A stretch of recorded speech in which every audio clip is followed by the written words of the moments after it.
এটা হলো নিধুবন কানাইয়া লাল কি সোনার খাম্বা মন্দিরে। আমরা এখন আসছি সোনার খাম্বা মন্দিরে। এই সোনার খাম্বার মন্দিরের ভেতরে প্রবেশ পথ। আমরা এখন ভেতরে প্রবেশ করব। ভেতরে গিয়ে দেখি কি কি আছে। दरवाजा है, साल में एक दिन खोला जाए। 23 तारीख आ रही है, वो दिन वैकुंठ एकादशी है, उसी दिन खोलेगा 2 घंटा के लिए। सुबह 6 बजे से 8 बजे तक खुलेगा। भगवान का सवारी आएगा, चामन पालकी देवी देवता लोग का आएगा, फिर आदमी लोग आएगा सवारी होता है। जो इसमें होके आता है निकलता है। दीपा का बाग है, सिंह बोलता है। সিংহ সিংহ, হ্যাঁ বাঘ বাঘ। এগুলো রূপোর বাঘ আর রূপোর এগুলো তৈরি সব। ये साइड में सोने का प्लेट है, এটা সোনার। हाँ, पीछे चांदी का प्लेट है, चंद्रप्रभा। अच्छा। एक दिन सवारी इधर से निकलता है, एक दिन पीछे से निकलता है। अच्छा। अब पीछे देखो, বলে যে হাতি ঘোড়া পালকি জয় কানাইয়া লাল কি। তা এইখানে হলো আমাদের সোনার হাতি রাখা আছে, हाथी का सवारी ऊपर देखो। আর হাতির সাবারি এই যে উপরে। ये कांच का डोली में এইগুলো সব হোলির দিনে হোলি খেলার জন্য ব্যবহার করা হয়। এই যে এইটা হলো পালকি, সোনার পালকি। এর মধ্যে আছে বলে যে হাতি ঘোড়া পালকি জয় কানাইয়া লাল কি। এইটা হলো সেই পালকি। আর এইদিকেই ঘোড়া আছে, এই যে এটা হলো সোনার ঘোড়া। আর এই যে রূপোর তোতা পাখি আছে এখানটাতে, এই যে রূপোর তোতা পাখি। এইটা অষ্টহাতু দিয়ে তৈরি। सेठ जी का नौकर दान दिया, नौकर बोला मैं इतना नाम कर दिया। अच्छा। सेठ ने सेठ जैसा किया, नौकर नौकर जैसा किया। बोला जाए ना 5 इंद्रिय समान होता है। स्त्री पिता धर्म साझा नहीं होता, एक गोत्र का एक होता है। तो दान करेगा, आपका गोत्र है, उसका गोत्र अलग है, अलग अलग होता है। 500 केजी सोना का पात चढ़ा हुआ है, दोनों साइड में दिक्कत जनेऊ है। ये जनेऊ है, 4 मूर्ति ऊपर है, चारों कोनों पर गरुड़ का, चारों साइड में नीचे मूर्ति बना है गरुड़ का। स्तंभ का नाम है गरुड़ स्तंभ, बंगाल में तालगाज। ये छोटा वाला इंद्रासन, ये इंद्र का सिंहासन क्यों बनाया है? मंदिर में जितना भी देवता है पुजारी सबका पूजा करता है।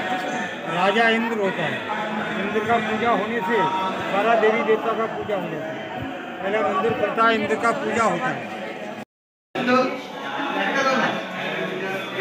ভগবানের এইটা হলো সিঙ্গার ঘর,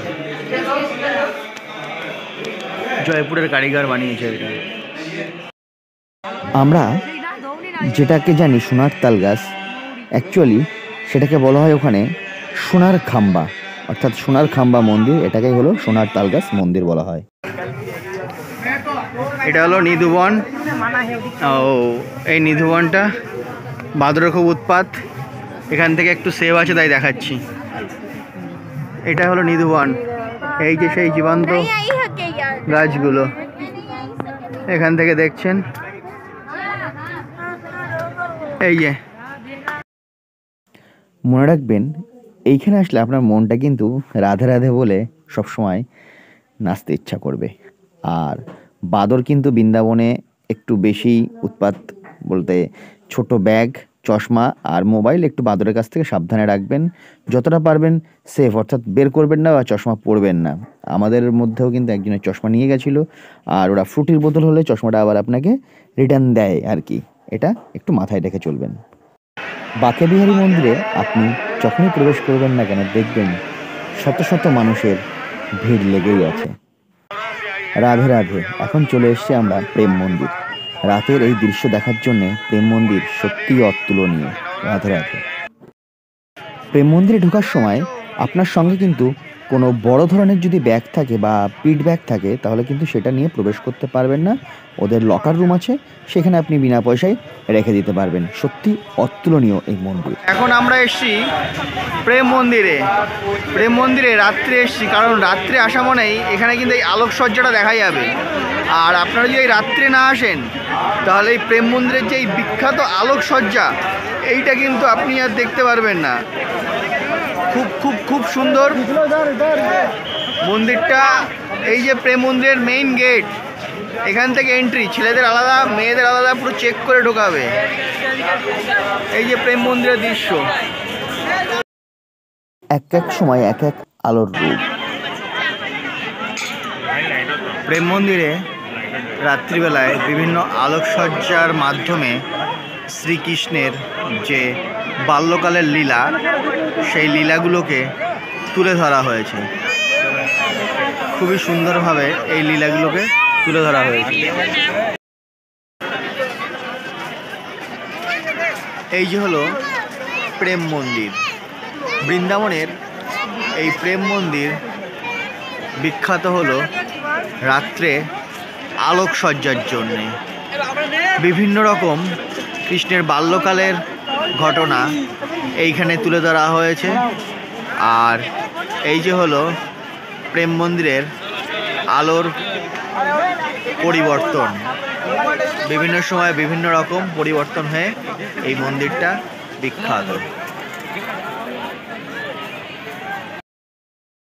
আপনারা সবসময় যখন মথুরায় নামবেন, নেমে বৃন্দাবনে থাকার চেষ্টা করবেন।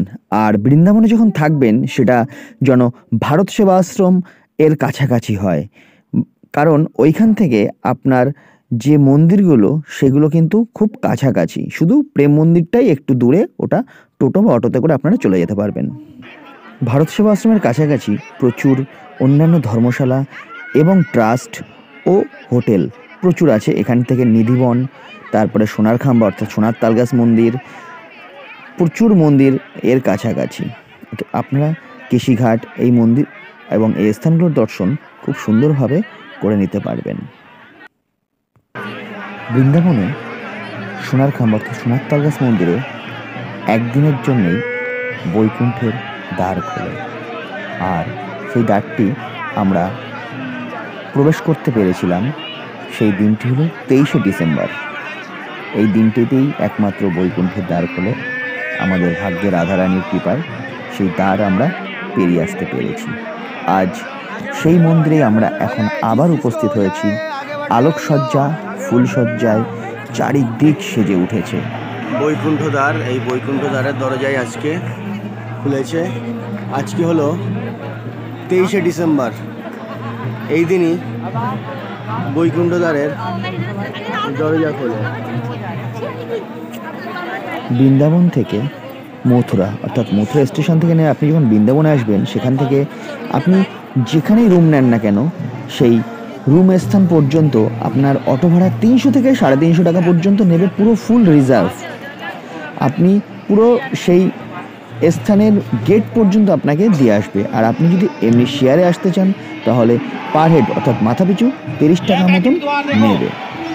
সবচেয়ে ভালো আপনারা যদি একত্রিত হয়ে 4-5 জন যান, তাহলে সর্বোচ্চ 5 জন পর্যন্ত আপনারা কিন্তু এই অটোতে উঠতে পারবেন। তার জন্য কিন্তু আপনাকে ব্যয় করতে হবে 300 থেকে 350 টাকা। এইটা কিন্তু আগে থেকে দাম দর করে নেবেন, তাহলে ভালো হয়। খুব ফ্লেক্সিবল মাধ্যম। এটা হলো বৈকুণ্ঠ দরজা আজকে খুলেছে বলে ঠিক তার ভিড়টা। মন্দির হলো সোনেকা খাম্বা, মানে আমরা যেটাকে বাংলায় বলি সোনার তাল গাছ, সেই মন্দিরটাই ভেতরে আছে। আমাদের ভিডিওতে সেটাও দেখতে পারবেন। কিন্তু আজকে বৈকুণ্ঠের দরজা খুলেছে বলে সেই পুরো মন্দিরটা পরিক্রমা করিয়েছে, রুট চেঞ্জ করে দিয়েছে, পুরো পরিক্রমা হবে। আর এই সুন্দর করে সাজিয়েছে, অপূর্ব সুন্দর এই রূপ আজকে এই মন্দিরের। এই জায়গাতেই ভান্ডারা লাগে, অর্থাৎ প্রসাদ যেটাকে আমরা বলি, সেই প্রসাদের কিছুটা মানে লোকজন খাওয়ায়, সেই ব্যাপারটা এখানেই হয় আর কি। আপনি এখানে অর্থাৎ বৃন্দাবনে যেই মন্দিরে যাবেন না কেন, সেখানে জুতো রাখার ব্যবস্থা, পাশে জুতো ঘর, আর না হলে কিছু মানুষজন থাকে, তারা 2 টাকার বিনিময়ে বা আপনি যা দেবেন তার বিনিময়ে আপনার জুতোটা পাহারা দিয়ে রেখে দেবে। এই নিয়মটা খুব ভালো। আর যাই হোক, আমরা বৃন্দাবনে রাত্রে এসেছিলাম রাধাবল্লভ মন্দিরে। এই রাধাবল্লভ মন্দিরের গদিঘর এইটা, তো এটা খুব পুরনো আর কি, অনেক প্রাচীন দেওয়ালের, দেখেই বুঝতে পারছেন। ঠিক এর পাশের থেকে একটু জিজ্ঞাসা করে করে আসবেন এই রাধাবল্লভ মন্দিরটা। আমি যতই রাস্তাপথের বিবরণ দিয়ে দেই না কেন, বুঝতে পারবেন না, কারণ এই নিধিবনের কাছাকাছি এই মন্দিরটা আর কি। তো আপনারা একটু জিজ্ঞাসা করে মানুষের কাছে এই মন্দিরে চলে আসবেন। এই মন্দিরটা কিন্তু দর্শন অবশ্যই করবেন, বলে মানে এই মন্দিরটা দর্শন নাকি করতেই হয় আর কি।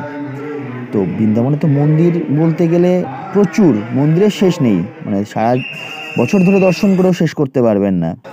তো যাই হোক, আমরা এখন এসেছি এই মন্দির, রাধাবল্লভ মন্দিরের দর্শন করছি। কাছ থেকেই দর্শন করতে পেরেছিলাম, সত্যিই খুব ভালো লেগেছিল আর কি। আর এখানে এসে প্রসাদ পেয়েছিলাম। আমরা প্রায় প্রত্যেকটা মন্দির, যে কটা মন্দিরে গেছি না কেন, কম বেশি সব মন্দির থেকে কিন্তু আমরা প্রসাদ পেয়েছি।